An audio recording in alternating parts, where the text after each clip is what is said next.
And this leads to easily the best character in the whole movie. The absolute star of the whole goddamn thing. I'm a motherfucking T-Rex! I'm a motherfucking T-Rex! It's a motherfucking T-Rex!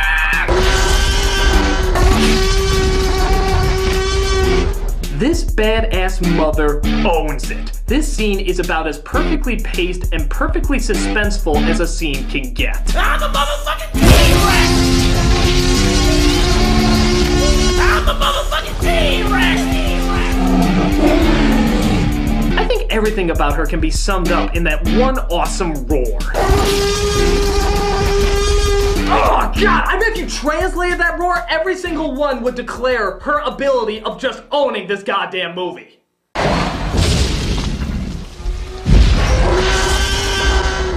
no, I hate being right all the time. But things get real when Bulgy Eyes and young Ferris Bueller are being attacked.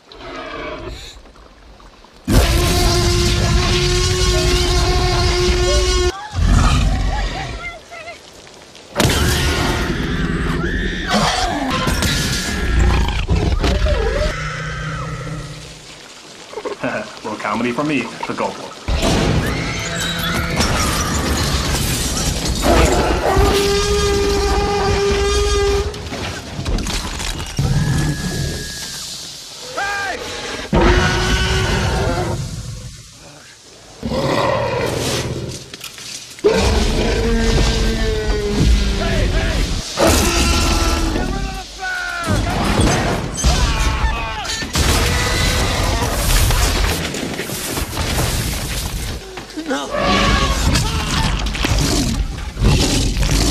Yeah, what was the line that Hammond said earlier? In 48 hours, I'll be accepting your apologies.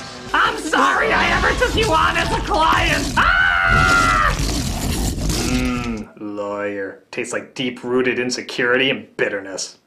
Grant gives Bulgy Eyes out, but young Ferris Bueller is still stuck in the car, and the T-Rex throws it over. I'm the motherfucking T-Rex!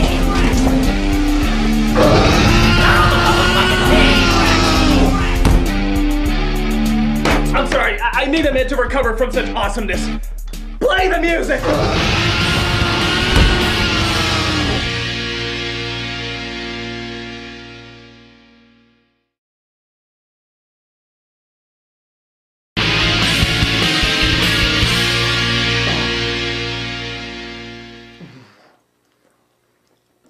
We do each other good, T-Rex.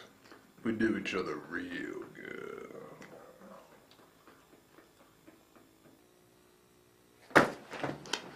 Back to the story. Nidra gets his card stuck and does his best to pull it out. There's the road.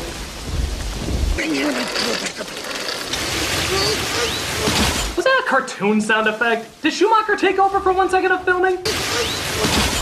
But he comes across a nasty visitor. Or at least she becomes nasty when the prop guy pulls the strings. Yep, just ruined that scene forever for ya. Grant manages to get young Ferris Bueller out of the tree and tries making their way back. Meanwhile, Sattler comes across Goldblum just in time to partake in another badass T-Rex scene. Eat those bitches!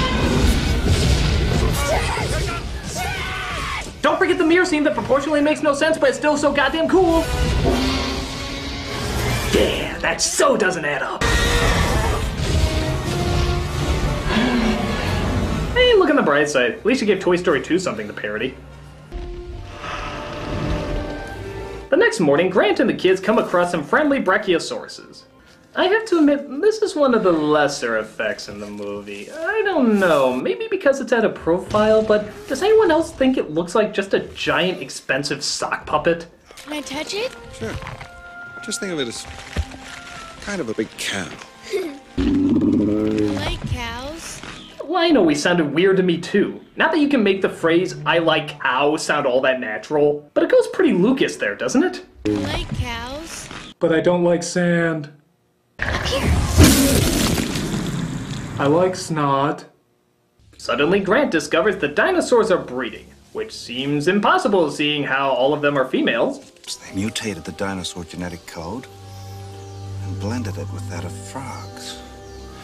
Now, some West African frogs have been known to spontaneously change sex from male to female in a single-sex environment. Funny how this is common knowledge to me, and yet none of the highly paid scientists who put this together ever considered this a possibility. Spared no expense. But at least they did think of this possibility, a lysine contingency. Lysine contingency is intended to prevent the spread of the animals in case they ever get off the island. Dr. Wu inserted a gene that creates a single faulty enzyme in protein metabolism. The animals can't manufacture the amino acid lysine. Unless they're completely supplied with lysine by us, they slip into a coma and die. Oh, great. Why don't you do that? That is absolutely out of the question. Okay. Guess we can just add this to the grocery list of scenes that go nowhere in this movie. Yeah, really think about it. There's quite a few, aren't there? Hammond not showing up because his daughters get a divorce? Goldblum hitting on Sattler and her fuck buddy finding out?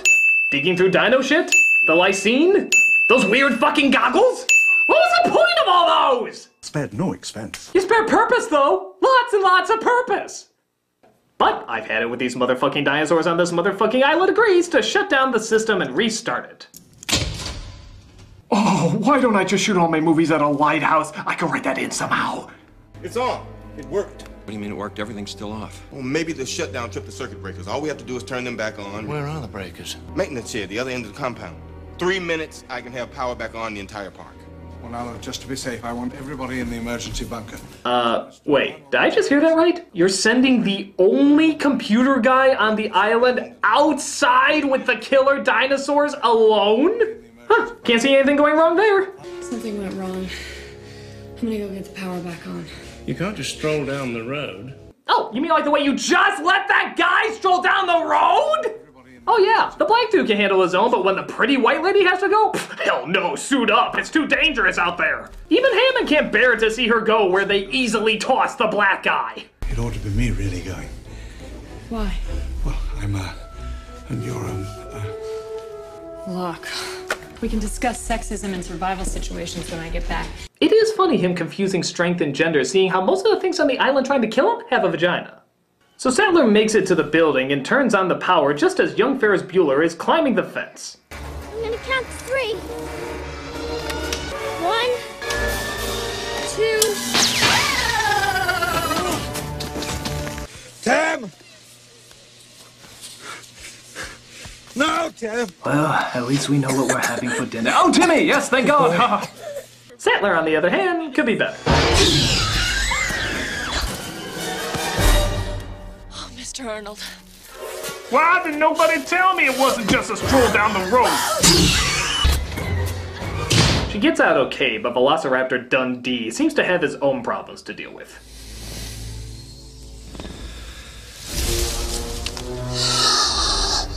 Clever girl. Waiting for me to turn around to acknowledge your intelligence.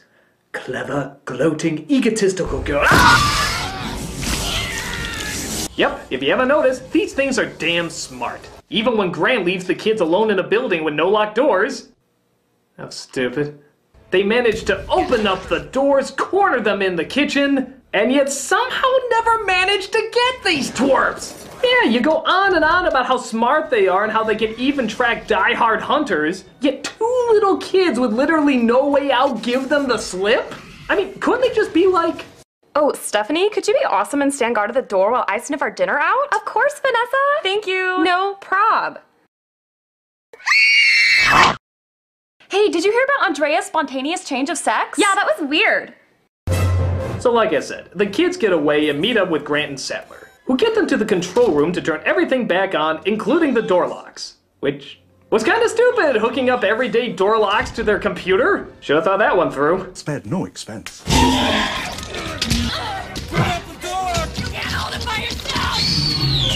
So while Bulgy Eyes tries to boot up all the power to the park, because they clearly went into great detail about what a computer expert she is. I'm a hacker. See? It's up to young Ferris Bueller to hand Sattler the gun. Hand Sattler the gun. The chair doesn't need a massage as much as Sattler needs the gun. Can't get it unless I move. Boys' assistants needed 2 steps fucking behind you. Boys' assistants needed 2 steps fucking behind you. Now well, they got the power back on and at least they have more ammo they can use for later. not gonna come through the glass! Or miss a whopping 4 times. What, are the raptors agents from the Matrix? How the hell can you miss 4 times hitting a dinosaur? They climb aboard that thing the Flintstones eat at the end credits when it seems like they're cornered. How the hell could they get out of this one? T-Rex!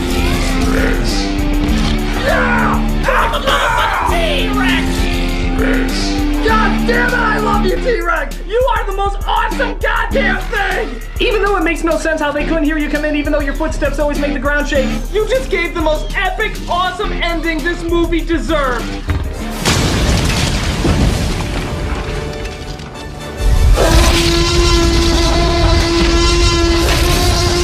All she needs is a mic drop. I swear, that's the only thing missing. She fucking owns everything that ever existed. She just needs a mic drop. And thus, they all seem to make it out okay. Mammoths. Next time, definitely mammoths.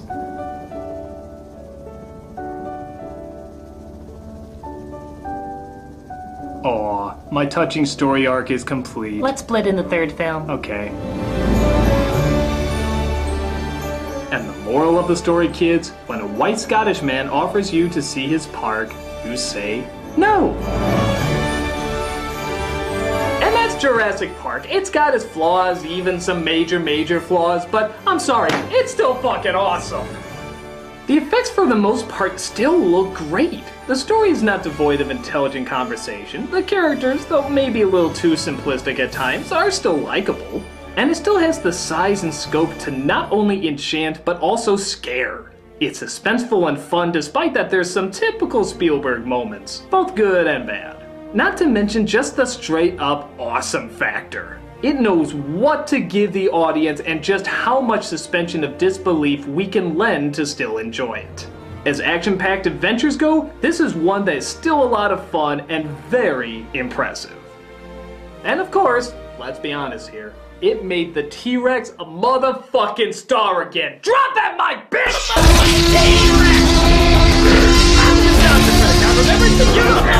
T-Rex! I'm a motherfucking T-Rex! I'm a motherfucking T-Rex! I'm a motherfucking T-Rex!